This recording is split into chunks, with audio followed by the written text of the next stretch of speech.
Bismillahirrahmanirrahim. Alhamdulillah. Wassalatu wassalamu ala Rasulillah Sayyidina Muhammad bin Abdullah wa ala alihi wa sahbihi wa man wala amma ba'du. Alhamdulillah. Ini kita melanjutkan kembali kajian-kajian tasawuf setiap Senin setelah kita libur 2 bulan. Kita masih di pembahasan tentang masalah bab sikap sombong. Jadi tentang masalah tasawuf dan kita membahas tentang masalah kesombongan. Karena kesombongan ini merupakan satu sifat yang menghancurkan kita, dan ketika ada orang yang dia ini membiarkan sikap sombongnya itu menguasai dirinya atau hatinya, maka dia tidak ubahnya seperti iblis. Yang iblis ini karena kesombongannya akhirnya dia menjadi terlaknat, makhluk terlaknat sampai yaumul qiyamah. Asal muasalnya karena kesombongannya dia. Nah, kemudian orang yang sombong ini bahkan kadang-kadang tidak sadar kalau dia itu sombong. Apalagi misalkan kalau ada orang yang dia terjun di dunia tasawuf. Misalkan dia taklim di dunia tasawuf atau taklim di kajian-kajian tasawuf. Dan dia merasa dirinya lebih mulia dari yang lain. Orang-orang yang belajarnya mungkin bukan tasawuf, dia menganggap remeh dan dianggap ya KW lah kalau orang misalkan belajarnya bukan tasawuf. Akhirnya si orang ini tanpa sadar dia terjun di dunia tasawuf, tapi dianya sombong karena tasawuf. Ya kan, sombong karena tasawuf, bayangkan.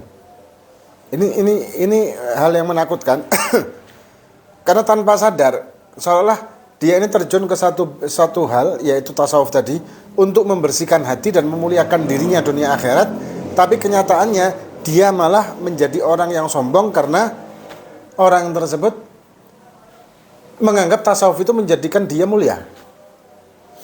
Padahal justru tasawuf itu bukan menjadikan dia mulia serta-merta, tapi menjadikan dia mampu belajar untuk bisa menjadi orang mulia. Bukan tiba-tiba menjadi mulia dengan belajarnya. Orang kalau misalkan dia ngaji, apakah dia menjadi mulia serta-merta? Mulianya hanya sekedar talabul ilm aja. Tapi bukan mulia karena ngajinya itu langsung mulia, enggak kan? Kalau dia mengamalkan apa yang dia ngajikan, barulah dia mulia. Orang taklim, talabul ilm ini mulia. Orang talabul ilm mulia. Orang santri ngaji, belajar ilmu, fikih, tauhid, tasawuf dan sebagainya. Ini mulia. Mulia memang dari segi talabul ilmnya. Tapi apakah dari personalnya dia menjadi mulia karena dia ngaji tersebut? Kalau dia mengamalkan yang dia ngajikan, maka dia mulia. Nah, orang belajar tasawuf itu untuk mengendalikan hatinya supaya tidak timbul penyakit hati. Tapi ketika orang tersebut dia justru malah menjadi bangga dengan apa yang dia lakukan dengan tasawufnya, dan dia meremehkan orang lain yang ngajinya bukan tasawuf, maka dia tidak mulia, dan ini orang sombong. Ini ada yang nanya di Instagram, yang dikatakan sombong kepada Allah bagaimana? Ya, sombong kepada Allah menganggap dirinya dibutuhkan oleh Allah SWT. Kadang kita juga sombong kepada Allah SWT dengan gimana? Contohnya, seperti kita misalkan kita sholat, melakukan kewajiban, tapi kita melakukan kewajibannya itu semau kita. Pokok ngelakoni. Kan pokok saya melakukan, pokok saya sholat, pokok saya ibadah. Nah, ini kesombongan dong. Sombong kepada Allah seolah-olah Allah membutuhkan apa yang dia lakukan. Padahal Allah kan tidak pernah membutuhkan apapun yang kita lakukan. Ini sombong kepada Allah Subhanahu wa taala. Salat kita, ngaji kita, tauhid kita, tasawuf kita, semuanya tidak dibutuhkan oleh Allah Subhanahu wa taala sedikit pun. Jadi kalau ada orang yang dia ini merasa dibutuhkan oleh Allah Subhanahu wa taala, dan dia kemudian seenaknya sendiri melakukan amal-amal ibadah, semaunya dia, pokok ngelakoni kayak gitu, ya berarti orang ini orang sombong kepada Allah. Mungkin nyatanya Allah SWT tidak pernah membutuhkan sedikit pun. Ya, apa yang kita lakukan sedikit pun tidak pernah dibutuhkan oleh Allah SWT. Nah, kemudian dikatakan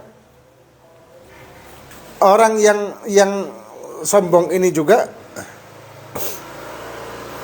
dia tidak akan pernah bahagia hidupnya karena kesombongannya tadi. Dan dia akan sakit hati ketika ada orang yang melebihi dia, merasa orang ini melebihi dia dari segi apapun. Ya, melebihi dia dari segi apapun, dia akan sakit hati. Dia merasa, wah, kok aku gak anu ya? Kok saya ndak seperti dia? Kok dia bisa kayak saya? Ini orang yang seperti ini tambah loro hati. Tambah loro hatinya. Kenapa kok ada orang yang menyamai dia dalam beberapa hal?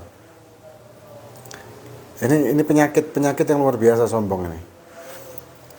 Maka itu kalau kita ingin merasakan kenikmatan di dunia dengan melakukan ibadah yang benar di dunia ini, hilangkan perasaan sombong ini dengan kita meyakini bahwa apapun yang kita lakukan tidak dibutuhkan oleh Allah. Satu itu.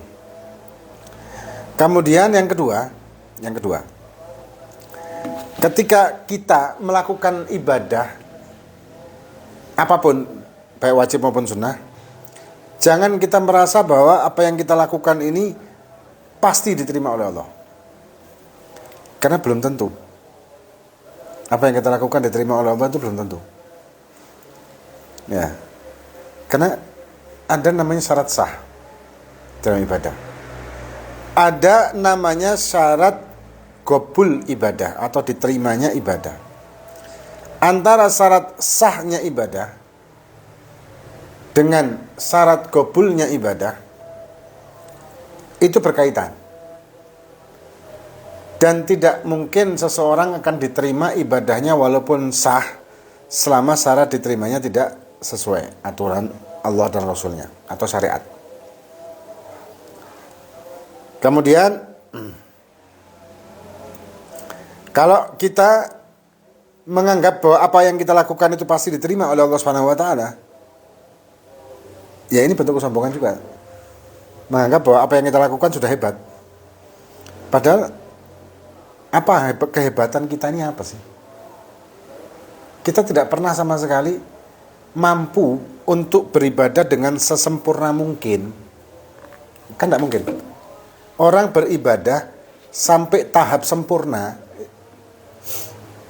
Wong kita ini masih ya apa ya?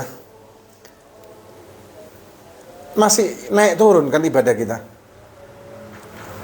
Kadang-kadang kita ibadah zahir aja, kemudian batin kita nggak ibadah. Ketika kita sholat, hati kita sholat, zahir kita nggak sholat. Berantakan ini. Atau zahir kita yang umumnya itu zahir sholat, hati enggak.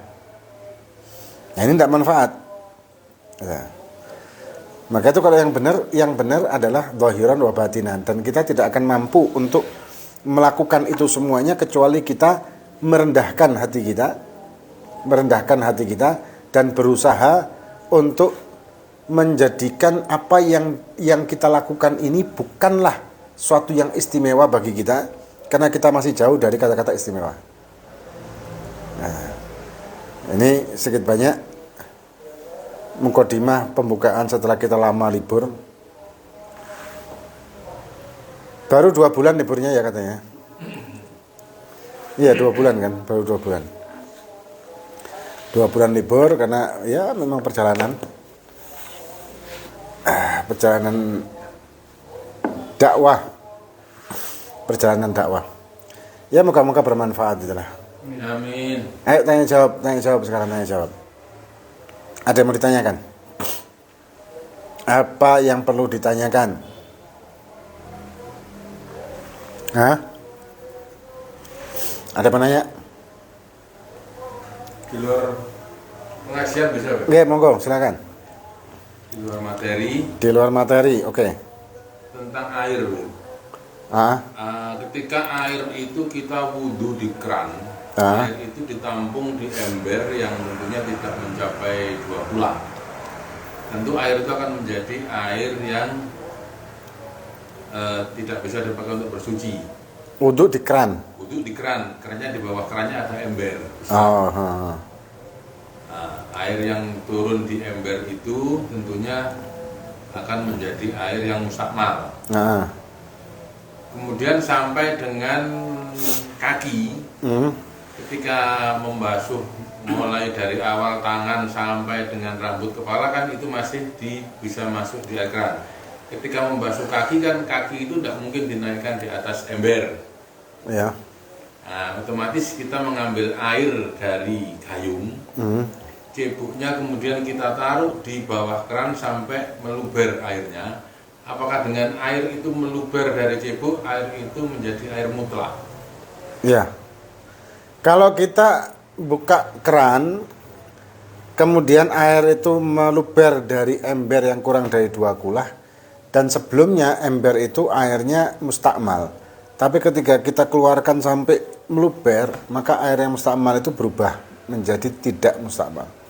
Mutlak. Menjadi mak mutlak, balik ke mak mutlak, tapi mubadir. Yang di dalam wadah kecil, misalnya gayung atau cebok itu, Nggak masalah. Kita ambil dari dalam ember yang airnya mutlak. Ya. Kemudian gayung ini kita letakkan di bawah keran sampai ember. Nggak apa-apa. Itu menjadi air mutlak ya. Menjadi air mutlak. Setelah luber tadi kan? Setelah luber embernya. Nggak masalah. Lebih kecil lagi, Bim. Air dari bekas kumur atau apa yang jatuh ke tangan kita. Kemudian di tangan kita ini luber. Posisi wadahnya lebih kecil dari gayung. Tapi meluber dari tangan kita. Kita pakai untuk kumur, kan di sini ada tetesan yang masuk ke dalam. Kalau kumur nggak mustakmal dong? Kumur atau ya sebelum muka kan kumur. Nah ya, kumur ini kan tidak mustakmal. Kumur itu tidak menjadikan mustakmal. Pokoknya amalan sunnah di dalam wudhu itu tidak menjadikan mustakmal. Yang menjadikan mustakmal itu amalan wajib. Ketika kita melakukan amalan wajib, maka sisanya itu menjadi mustakmal. Sisa yang ada di anggota tubuh kita ini menjadi mustakmal setelah terlepas dari tubuh kita. Ya kayak wudhu, orang wudhu membasuh wajah. Nah, air yang ada di wajah ini belum mustakmal sebelum dia netes dari wajah. Sudah netes dari wajah atau keluar dari wajah, maka menjadi mustakmal. Ya, tapi kalau masih ada di wajah kita, tidak dinamakan mustakmal. Nah, ada lagi? Ampun, terima kasih. Ada pertanyaan titipan ini dari saudara kita yang kerjanya pakai ojol. Ya. Itu waktu Ramadan dia kerja, siang-siang ada orang order GoFood atau makanan. Dia bingung ini gimana, apa yang harus dilakukan dan hukumnya. Kalau secara hukum fikihnya ketika ada orang yang dia online ya, apa namanya, ojek online,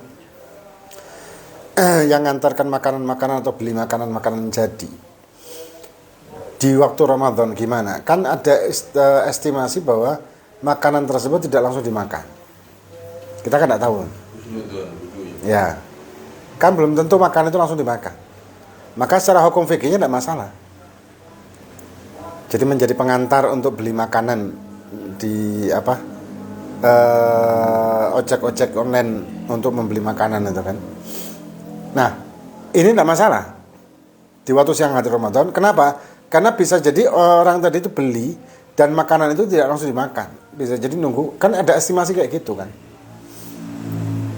Beda dengan warung kita buka dan ada tempat duduknya yang orang bisa makan langsung di tempat. Nah itu nggak boleh, karena langsung makan kan di siang hari Ramadan. Bukan yang beli. Nah ini ada pertanyaan, mau tanya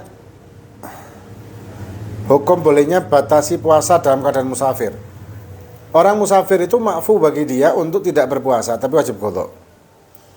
Jadi kalau ada orang musafir, dia boleh tidak puasa, tapi wajib qadha yang pasti.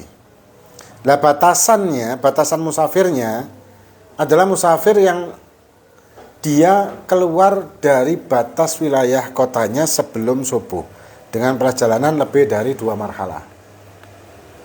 Kalau dia keluar dari batas kotanya setelah subuh, maka dia wajib untuk puasa.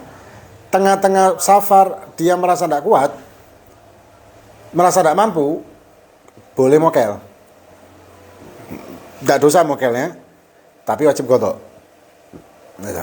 Tapi wajib qadha, tetap wajib qadha. Jadi batasan musafir orang yang tidak puasa seperti itu. Kalau dia keluar dari batas wilayah kotanya dia, melakukan perjalanan lebih dari 2 marhalah atau lebih dari 80-an kilo, maka dia boleh langsung tidak puasa. Boleh.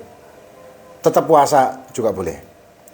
Kalau dia keluar dari kotanya setelah subuh, maka dia tetap wajib puasa. Tengah-tengah perjalanan dia merasa tidak mampu, boleh untuk membatalkan puasanya. Ya, membatalkan puasanya.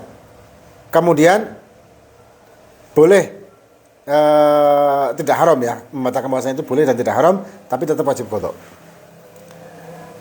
Nah, ini ada pertanyaan lagi, bagaimana kalau zakat fitrah dari mertua ke menantu, apakah boleh? Mertua ke menantu boleh. Kalau mertua ke menantu, karena kan tidak wajib nafkah.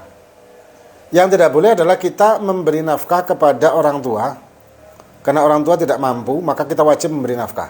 Dan kita tidak boleh memberikan zakat fitrah.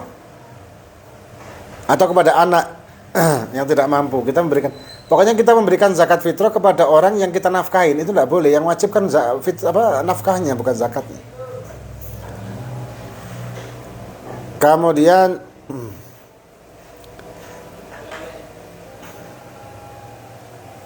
bagaimana bacaan Bilal ketika mau sholat tarawih dan witir yang benar? Ya macam-macam ya. Macam-macam. Kalau di daerah tertentu ada perbedaan-perbedaan kayaknya. Ada beberapa perbedaan kalau di daerah tertentu. Tapi intinya ya sama aja sih. Kalau di Hadramut agak beda lagi. Di sini ada beda lagi. Ada semacam apa ya? Ada gitunya. Ada lagi pertanyaan? Orang yang ikut witir salat tarawih 3 rakaat, terus malamnya ikut lagi. Kalau ada orang sholat witir, biasanya kan orang sholat witir kalau dengan tarawih itu kan 3. Kemudian kalau misalkan dia mau witir lagi gimana? Itu ada 2 pendapat, Imam Ibnu Hajar dan Imam Romli. Kalau Imam Romli mengatakan tidak bisa, karena witir sudah terakhir. Ganjil pokoknya di terakhir, tidak bisa sholat lagi. Tapi kalau Imam Ibnu Hajar boleh nambah dengan jumlah total. Kalau di total nanti jumlahnya tetap genap, tetap ganjil. Misalkan sudah 3, ya sudah 3. Kemudian pulang tidur, bangun mau tarawih mau sahur, dia boleh melakukan witir sisanya. Kan 3 berarti sisa berapa? 8. Dia boleh 8, boleh 6, boleh 4, boleh 2. Kalau sholat lain? Sholat lain tidak masalah. Tidak masalah. Dulu, jantannya dulu katanya Habib Alwi pernah menerangkan untuk sholat iftitah kalau sudah sholat witir. Dia terus tidak paham. Itu gimana? Doa iftitah gimana? Sholat iftitah katanya. Dia sudah sholat witir, terus mau sholat kayak tahajud itu sebelumnya harus sholat iftitah dulu. Tidak paham. Iftitah, doa iftitah tidak ada. Sholat iftitah katanya. Wallahu a'lam, tidak pernah dengar. Itu batasannya tidur? Tidak, terserah. Walaupun dia tidak tidur, dia tinggal nambahin sisa witirnya. Pokoknya dalam semalam, hajat terserah mau tidur muda. Dalam satu malam, witir tidak boleh dari 11 rakaat total, jumlah total. Tidak boleh lebih dari 11 rakaat. Itu Imam Ibnu Hajar. Kalau Imam Romli, dan Indonesia kebanyakan pakai Imam Romli, itu witir ganjilnya di akhir. Sudah tidak bisa witir lagi gitu lah. Ini ada pertanyaan, berbohong kepada istri untuk nikah lagi apa batal puasanya? Berbohong kepada istri untuk nikah lagi apakah batal puasanya? Insya Allah. Ada lagi? Insya Allah Senin yang akan datang jam berapa? Jam 9 ya? Jam 9. Insya Allah jam 9 kayak biasanya. Karena anak kalau Senin itu kalau sore di Bulu Pitu, mana lagi. Wallahu a'lam bishawab. Fatihah bin Allah fakana fi dunya wa hadin salih amana sallallahu alaihi wasallam. Hadratin Nabi al-Fatihah.